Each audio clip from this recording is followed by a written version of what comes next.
ফাইসে গেছে গা, এখন তার গাড়ি চালা উঠাই পারতেছে না, যত ধাক্কা ধাক্কি করতেছে। মানে এমন একটা বালির অবস্থা, যারা নতুন দিকে আছে তাদের তো এরকম সমস্যা হবেই। আমি তো ধরতেছি না, কারণ কেমনে ধরবো, এটা কি সম্ভব নাকি? এখন তো ফাইসে গেছে, উঠাই পারতেছে না। আর ওর চাকার যা আছে মানে একদম সুইলা টুইলা সব শেষ, রিপ মিপ কিছুই নাই। ওই দেন পিছনে, ইস রে সামনের চাকা রে। এবার এবার এবার উঠবো, এবার উঠবো, এবার উঠবো। হ্যাঁ এবার উঠবো আস্তে, এবার উঠবো, এবার উঠো, এবার উঠো উঠো উঠো উঠো উঠো, উঠে এরপর আস্তে আস্তে যাও।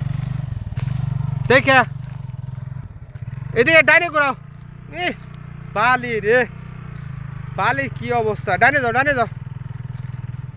আরে ভাই দেখে দেখে, কারণ বালির যে অবস্থা, এরকম বালির লগে বাইকের লগে ভাই এরকম পারা সম্ভব না। তুমি যত যাই কও, বালির লগে কখনো শক্তির লগে বাইক পারে না, এইটাই কিন্তু ভাই প্রমাণ। সবাই কিন্তু এটাই জানে। আর ভিডিওটি সম্পূর্ণ এন্টারটেনমেন্ট। যারা নতুন চালক আছেন সো কেয়ারফুল, সাবধানে রাইড করবেন।